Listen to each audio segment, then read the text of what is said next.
It's Eddie here, and it's time for another beer review. I'm trying to think, yeah, it is. It's another Virgin beer review. Now, we're going through some budget beers.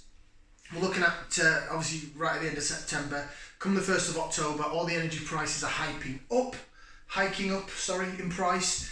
So I'm looking at whether or not it's worth your while to, if you are on a budget and you're thinking, well, I don't really want to get my beer from here, but I've kind of got no option. Excuse me. Then we're looking at basically what bang you can get for your buck from the discount retailers, from the discount stores. If you're brand new to this channel, welcome along to the Hop House. We're called that because we like hoppy beer, we like house music. We're on the beer side. But if you like either of those or both, then give us one of those. Give us a like, share, subscribe to this channel if it's your cup of tea. Okay, beer number 3 then. And I'm going to Aldi. Yes, I'm going to Aldi. They released sometime last month. I noticed it in my shop anyway, and I was a bit like, oh, it's one of them, is it? It's another made-up brewery from Aldi. It's another one, because I picked up a can and I had a look at it, and I was like, it doesn't tell you who brews it. It's another made-up name, like the Hop Foundry and 10-4 Brewing, and I think the Great British Brewing Company, all these bloody companies that they make up that are, should imagine just contract brewed by a big supplier. Freedom Brewery put the name to the Hop Foundry stuff recently. They may regret that, but I suppose at least we know who's responsible. Who's responsible? You're responsible! You know what I mean. Right, do you want to see what I'm reviewing?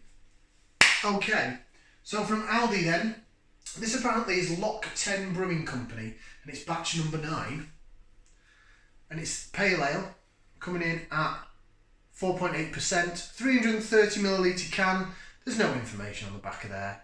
But this is Lock Ten Brewing, apparently. That sounds like it could be Scottish. It might be just Williams Brothers. You know, they contract brew quite a lot for Aldi. Let's get it out. So, crikey, that was a bit lively when I opened that. I don't intend, I should imagine this is going to be very see-through and clear. Aldi don't usually produce hazy beers. And, no. It came out a bit fizzy at first, but it's sort of calmed down on the carbonation. I'm using my Temby Brewing Company glass, because why not? Let's jig it about, bit of lace division for those that love the lacing. Jig, jig, jig, jig, jig, jig, jig. Look at that, eh? Sort of a blondie, golden colour. Nice white head on it. Lacing's alright actually, it's not doing too bad, it's doing okay. I've had better, but I've also had worse. Should we get some aroma then? Let's put that into there. Let's give it a whiff and see what we can sniff.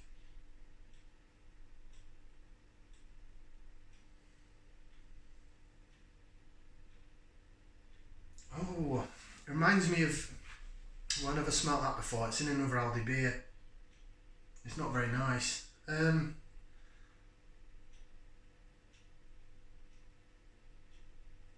It's like they've faked it again. It was, I think it was those Great British, you know, the ones that came out for the Jubilee in the 440ml cans with the Andy Warhol Sex Pistols sort of punky looking artwork.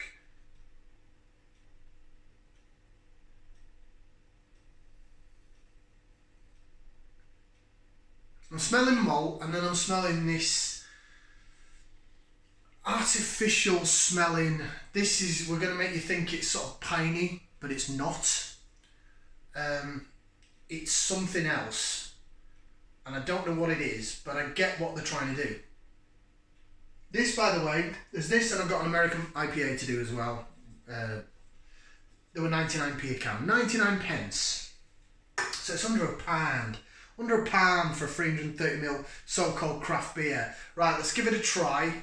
I don't really know what I'm smelling. It doesn't smell awful, but overly the aroma, but last time I had something with this smell, the taste was, well, it was rank.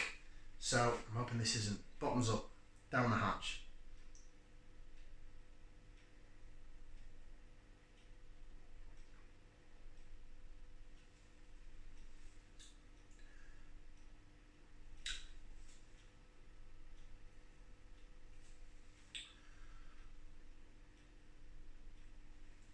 That's not bad.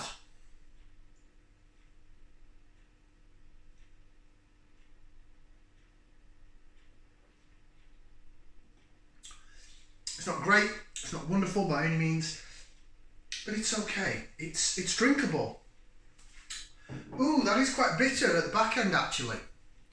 And it does the smell, the taste is better than the smell. It comes across as a bit grapefruity and piney.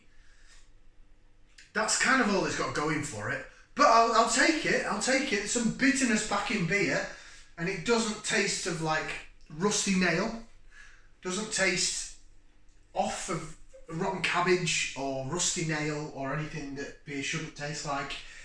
It actually tastes like it's got some hops in it, or maybe they've used some hop oil or something just to keep it at that price at 99p.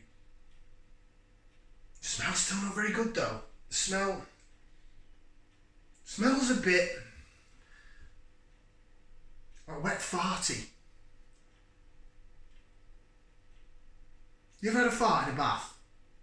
I know that's a really random question by the way, but you just get this sort of smell and it just smells a bit like, oh, smells like a fart, but bubbly fart, water. I've farted in a bath before, I'm not ashamed to admit it. Years ago though, when I used to live up north, we didn't have a shower. We were poor up north, you see, so we had to have a bath. And yes, I did fart in the bath. And that's what that smells like. That's the only thing. My aroma descriptions are amazing, or just totally ridiculous, whichever way you want to look at it. Hence the woman at Beer Central turned around to me when I said that I think all sour beers smell like the soda pop gun when the syrup goes, and she was like, that's a very random reference. This smells like wet farting in a bath. Luckily the taste is better than the smell.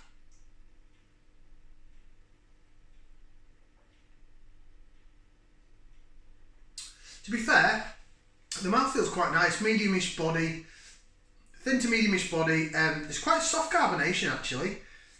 It started off dead fizzy and then it didn't. Look at it lacing now, look at that.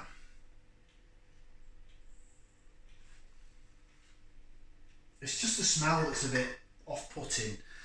Taste-wise, it's almost like lager or pilsner malt down the middle of the tongue. It's a little bit bready but a bit sweet. Down the sides of the tongue, you are getting grapefruit and pine needle. That is the flavours, that's the taste that I'm getting. And it's really quite bitey at the back end, it's quite nice, but it's not like a pungent, forced, fake bitterness. It does actually smell hoppy, it does actually taste hoppy. The aftertaste tastes like pine needle and a bit of grapefruit. It's quite tasty. I quite like that. Right, it's not going to give me any information on this can, I don't even mind picking it up. Hoppy and premium at £1 a can. Brewed with Citra, Mosaic, Topaz, Ella and Galaxy hops. Oh, have they just rebadged? I'm trying to think what the percentage of that was. It's just that description of all those hops are exactly what was in. Oh, it was a can from Aldi with the like the ghosts on it. Was it called Phantom Pale Ale? Sure, that had exactly the same hops in it. Citra, Mosaic, Topaz, Ella and Galaxy. It did, because I thought, I've never heard of Topaz before, or Ella. I heard of Citra, Mosaic and Galaxy. That explains why I like it then, because I quite like that beer. I thought it was great, and it did have that sweetness. This seems to taste a little bit more piney than it did before. I haven't had it for a while though. So, I'm now starting to think that this is just a rebrand of the Phantom Pale Ale it was called. It was a light blue can with the ghosts on it. Looked a bit old school Magic Rocky and that. Something Brewing it was called. It was a different name brewery anyway. But it was 99p a can. And funnily enough, when I went into Aldi, I'd seen this and the American IPA, and I thought, oh, the other one's disappeared. The one with the ghosts on. But considering, I'm sure that was 4.8%, you know, I think it's the same beer. I think this is the Phantom Pale Ale, just under a new name, under Lock Ten Brewing, Pale Ale, 4.8%, because it's got the same hops in it. It's decent enough, I like it. I'll give it a thumb and a half. Not as good as the previous two beers I've just had,